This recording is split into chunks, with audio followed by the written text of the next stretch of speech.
out of the body.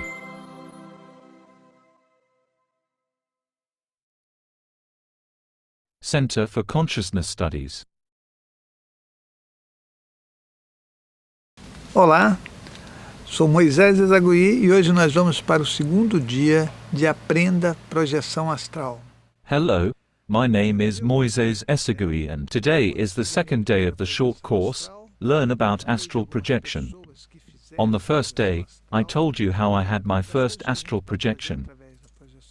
I mentioned some people who had astral projections and things we can do through astral projection.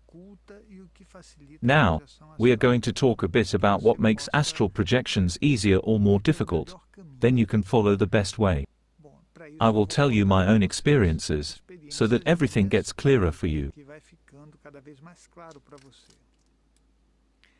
I used to go to bed and relax.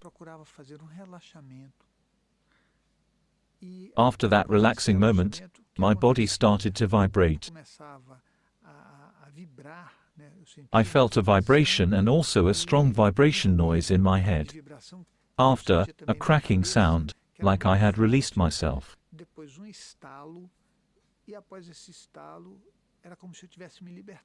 I felt out of the body. That happened many times. At the beginning, it happened smoothly. I knew that if I relaxed and didn't worry, it would happen naturally. The astral body gradually leaves and disconnects from the physical body, and in the end, you are out and quite lucid.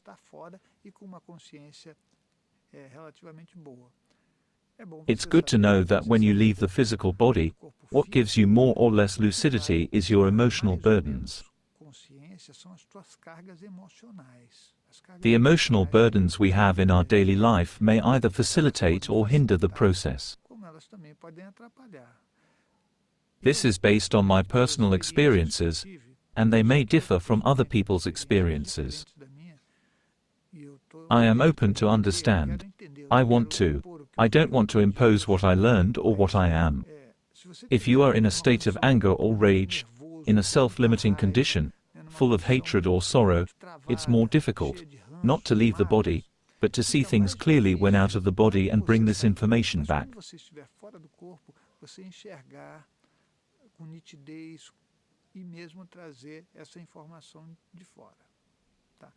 You should know it's good to have a calm day, and also a proper meal. You shouldn't eat heavy or fatty food because maybe you don't feel well, and the astral projection, that is when you get rid of dense energies of the physical body, can be difficult due to what the physical body is having.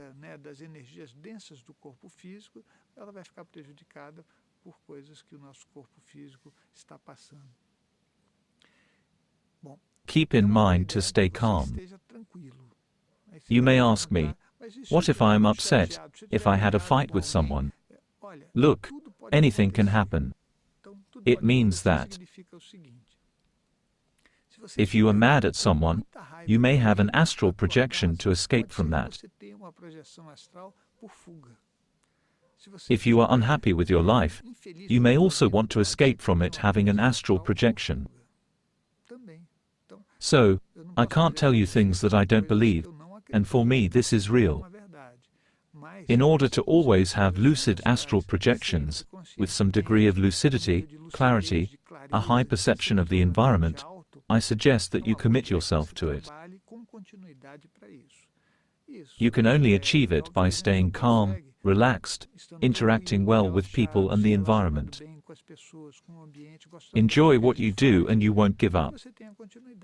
For me, you should always have astral projections whenever you want, not once in a while. It's common a person has one experience and says, I am an astral projector. I don't believe in it. This is not how it works. You can only be a doctor if you practice the profession. You can only be a psychologist if you work on it. You can only be a hypnologist if you work as one. Are you a carpenter? You need to have practice.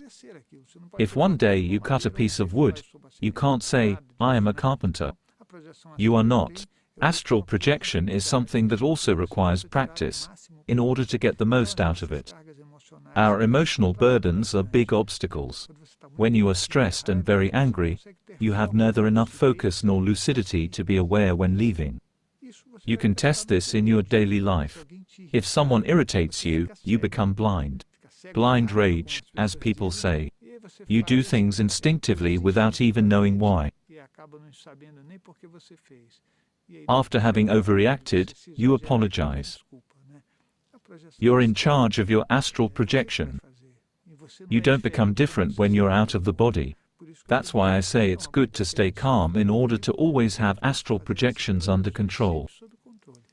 Our emotional burdens disturb us a lot. Another thing that is a big problem is those limiting beliefs that we have.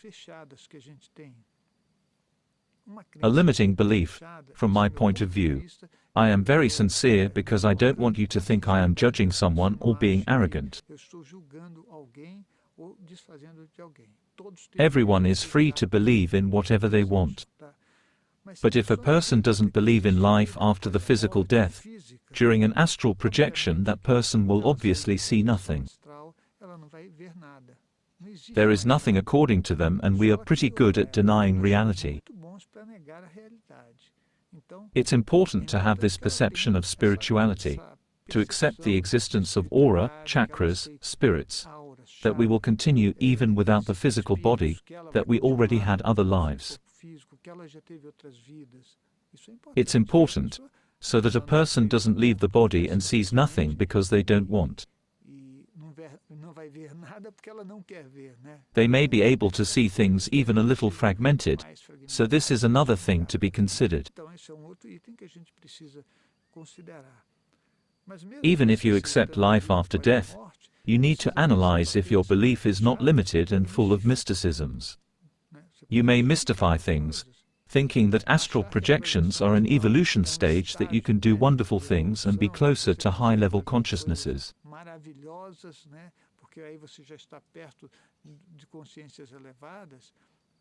Well, this is not how I see it. Considering your current evolution level, the astral projection can allow you to do things in the spiritual dimension or in the physical dimension, but it doesn't put you in a superior condition. You feel a lot of freedom when out of body. It's good to avoid thinking, I am better than you because I have astral projections. When you really start having astral projections with a high level of lucidity, you find out how much you need to work and do more for the others.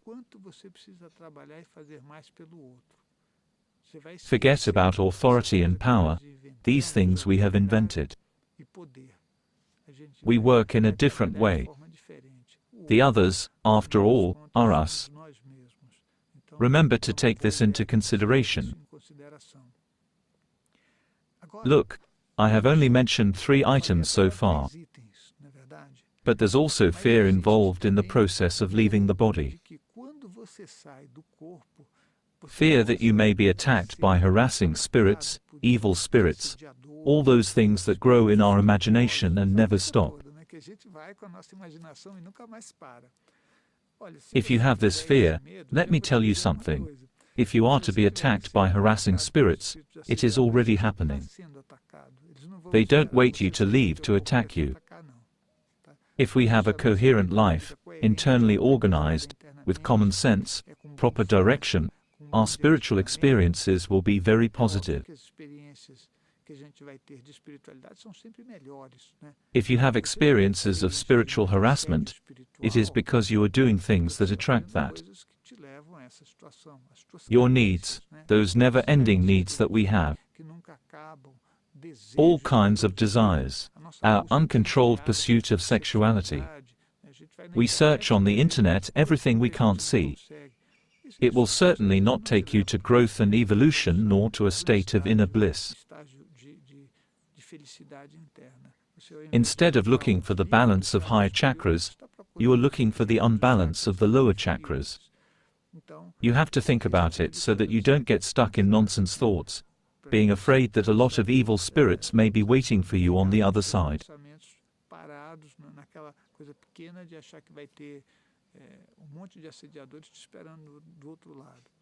Usually, when we leave the body, we don't meet anyone.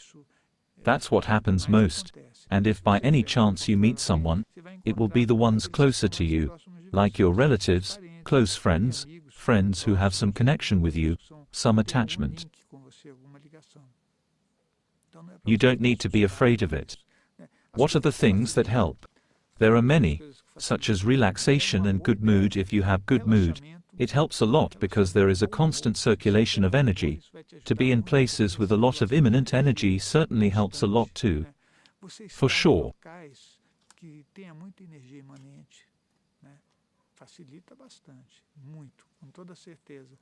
We are sure of that here in São Damião, where there is a lot of nature. Then, what happens is that your energy work elevates the chakras because the immanent energy that you need to consume makes you work with the higher chakras, because these are the chakras linked to immanent energy. Think about that. Other things that help: your organization, your persistence. Am I going to have an astral projection? Yes, I am. This and that day, I will try.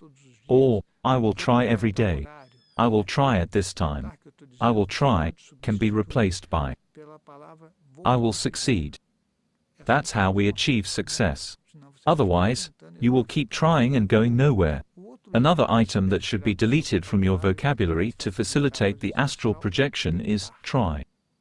If you use try, you will remain trying forever. Succeeding is different. Give yourself this option, this effort. But consider your real conditions. For example, if you arrive too late at home and have to get up early, you should select some days to practice.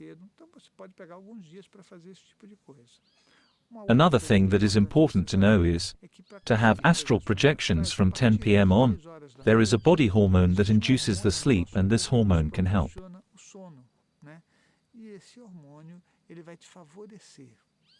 It is released around 10 p.m., and you can notice that you feel more prone to have lucid astral projections. You don't need to make any effort to have astral projections if you do it every day. It is a physiological process to capture energy, but to have lucidity and enter this wonderful universe of spiritual knowledge, it is a good idea to study a lot and immerse yourself in this subject.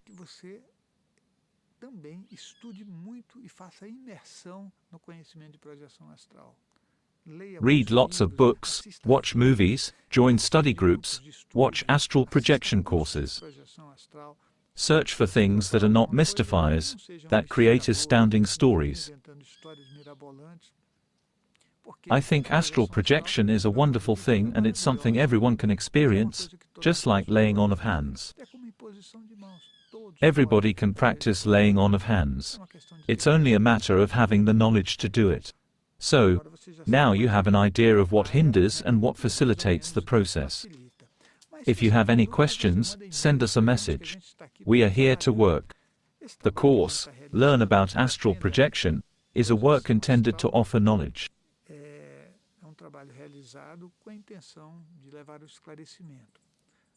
Center for Consciousness Studies is non-profit organization. Everything we do here is supported by donations from the members and donations from people who want to help us. If you want, you can contribute and help us to produce more like this short course, Learn About Astral Projection, or even other courses you may have watched, such as Learn Laying On of Hands, or Learn About Human Behavior. If you want to make a donation, there is a button down here. You click and donate as much as you want to help us to continue this work. We are grateful, and there's something else. You can join this work. You can come here so that we can walk together, and you will see that the main idea is to have an honest path. Center for Consciousness Studies truly values behavior and spirituality. You'll find out this is a journey to be made holding hands. We can't go alone. All is open. Our accounts are open. Everything is conducted in a way that makes us feel calm and happy. If you want to make a donation, just click and donate the amount you can or want. If you want to join our work of laying on of hands remotely, you can get in contact with us.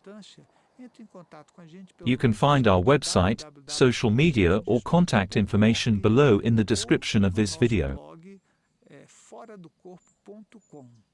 You can join a work that unites people from around the world. Everybody sends energy to everyone. It's great, isn't it? In the next chapter, we will talk about some other things that are also very interesting.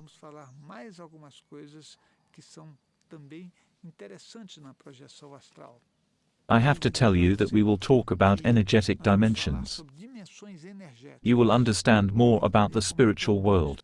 It's not okay to leave the body without knowing where you'll arrive and who you will meet. Isn't that true?